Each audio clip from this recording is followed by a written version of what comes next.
Review. Hello everybody and welcome back to Genestation Game. How's that for an intro? Okay, so today I'm going to be doing something a little different. We're going to do a review. I do a lot of reviews on my other channel, as some of you might know, anybody who follows that channel. And today we're going to be looking at an arcade machine that is missing from the box. But don't worry, it's actually right here. So, you know, plug and plays had their time. They were pretty popular for a while. They still make them, and they're kind of coming back a little bit. But here's something that has kind of begun to grow, and it's kind of cool. This is pretty much a plug and play, minus the cords, and you can just play it right there because that's a screen. It's pretty cool to me. You know, I think we've kind of been waiting for something nostalgic that looks like an arcade machine. I'm going to give you my thoughts on this. I'm going to show it off a little bit, tell you what I hate about it, what I like about it. You know, I'm a pretty big fan of miniatures, and when it comes to something that emulates a video game that I enjoy, I get pretty excited. Go ahead and get right into it and check it out. So first of all, we have the box. The box is, you know, pretty normal.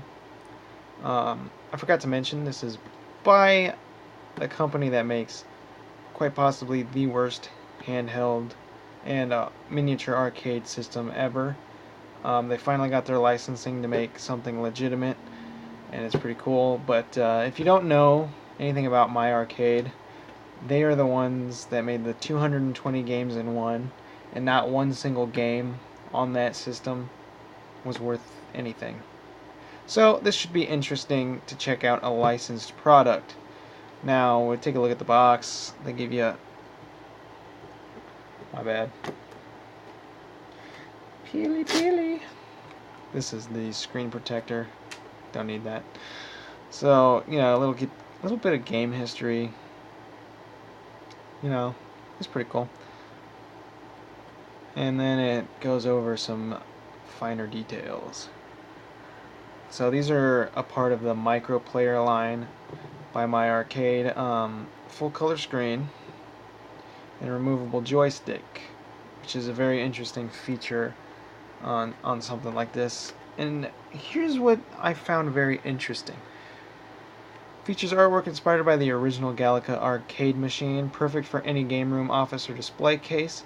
Volume control and 3.5mm headphone jack, which I thought was very weird. And powered by 4 AA batteries or a micro USB charge cable. That caught me. That caught me big time, because these normally do not come that way. It's normally just batteries. So, you know, artwork on the box is pretty cool. You know, they show off their product pretty well. You know, it's alright. But I don't care about the box. Right? I don't think anybody does. So there it is. Here we have it in all of its glory. It's got a little tiny bit of weight to it, but nothing too extreme. I don't have batteries in it. So let's just have a look at it here. So as you can tell, this is a Galaga arcade machine. It's got a very nice inlay around the screen. I think my only complaint about this would be My Arcade being slammed right on the front. As you can see on the buttons, a very cool graphic, and the side is very, very good. As you can see, we got space bugs on it. Now, these look great and interesting, right? These look awesome, right? But they don't.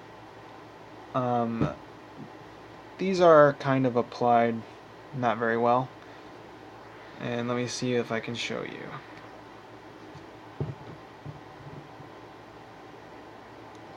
So you can hardly tell, but up here I'm actually having issues with the sticker sticking on. And then the same goes for the screen, and it's even worse right there. I can actually almost catch on this and rip it off. It's kind of annoying, to be honest, because this is a $25 thing, and if you buy it from them directly, My Arcade, it's $35. You know, and to me that's kind of silly. It's hard to tell with that bright light on it, but you can see every single screw hole through this. And in person it looks way worse than it does on camera, and also, you know, it just doesn't really mesh.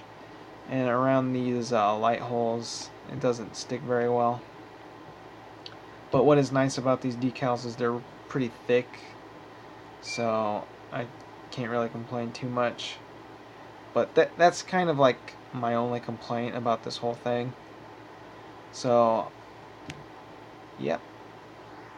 So as we look to the back, what can we look for? We can look for a headphone jack, your volume up and down, battery cover with no screw, which is interesting, and of course micro USB. That is ingenious, I think, personally, because batteries are expensive and they don't really last very long, if we're being honest. And this is probably one of the best innovations on a toy like this that I've seen. As you can tell. Now, some things I want to talk about are the buttons. Fire, you know, a D-pad, which I thought this was interesting. What they did was made a D-pad with a joystick that you can take off and on. This is nice if you want to hold it like this, or if you're holding it up. It actually does work pretty well that way. And this is interesting. What they did here was they made it out of metal. The connection's metal, screws in very nicely, and personally I don't really think that this is going to go bad anytime soon or bust off, and that's really cool to me. Now, I don't have any complaints about the buttons.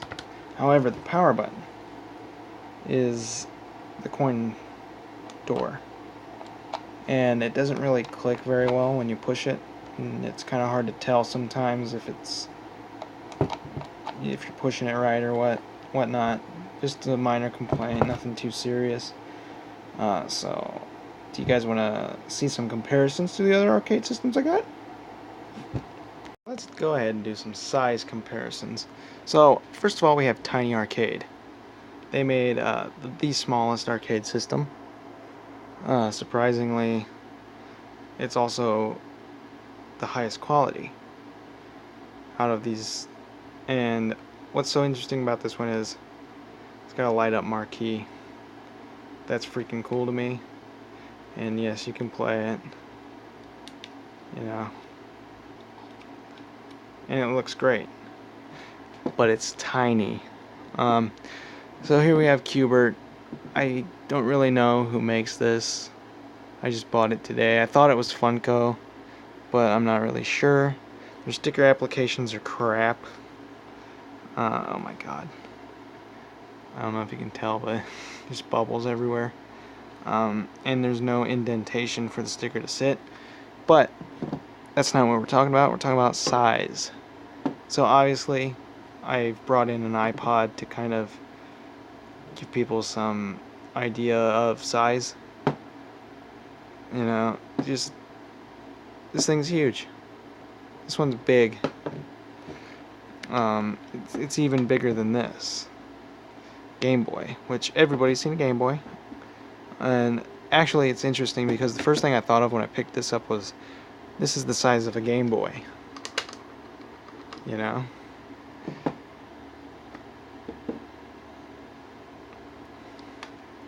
And, you know, here it is next to that. Now, if we're going to compare these, you can't do it because this screen is amazing, and this screen, obviously, is green. So, that's a size comparison just to give you guys an idea, because I will be getting more of these and reviewing them. I just want to get that out of the way now. So, let's take a look at the game itself and the screen and really just review the quality. Just going to plug it in. Simple as that. A nice feature is the coin doors light up.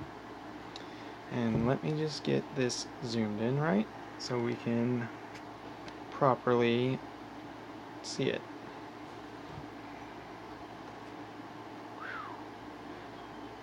It looks better in person than it does on camera, trust me. So, I want you guys to hear this.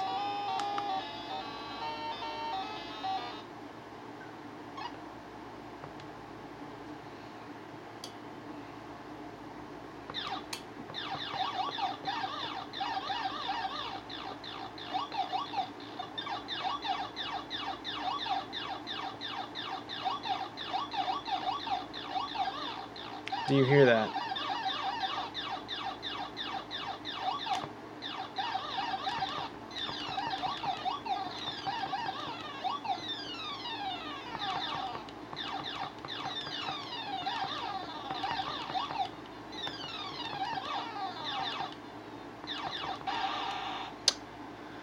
So we're going to stop right there. You get it. Sound quality is strange, to say the least. I'm going to let it run the demo. Pretty much what I've noticed is that this is an NES ROM. This is not the arcade port. This is just the NES version. Now, to explain to you why that's bad is to explain to you that the NES version is totally different than the arcade version. I'm almost positive it runs slower, as well as it sounds slightly different. But the issue here is, because it's a ROM and because they didn't do a very good job with it, is because the cause of that actually is that when you fire, it sounds awful. It doesn't really sound right. Look, a ladybug. And it does take away from the effect. Now, I also tested this with headphones. It sounds atrocious.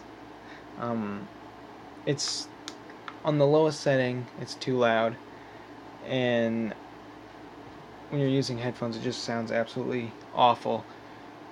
It sounds worse than you can imagine. So, to go over this, I think it's a pretty decent buy. From what I've heard and read, the Galaga one is the worst one they made, because the port is awful. It sounds bad, and a lot of people, for whatever reason, have complained about the artwork. I think the artwork's great. Whatever, who am I to say? But my personal opinion on this is, it's really cool. It's very original. I like it. I'm gonna keep it, but I'm not gonna stop looking for better ones, if that makes sense. This is the 6.75, so 6 3/4 version, and that's my review. So there you have it. Obviously, I couldn't really film the screen very well, because it's really bright, but it does look amazing. To me, this is worth the money. Sure, I nitpicked, but for $35 on their website, it should be a little better. It should have been more thought out in how they built it, as well as putting the ROMs on it. They really should have strayed away from NES ports and really gone for the arcade ROM. I personally think that would have made this so much better. And yeah, I mean, if that's something that you're interested in, if you are interested in nostalgia in the shape of an arcade machine, you got it. These are becoming so popular right now, it's crazy. And, there's tons of companies making them. So, go ahead and get yourself one if you like it. I can attest that the screen is wonderful, it's really bright, it's very colorful. Sound, on the other hand, is a little You know, it's not very loud, but it does the job. Concludes this episode. This was the My Arcade Galaga mini player.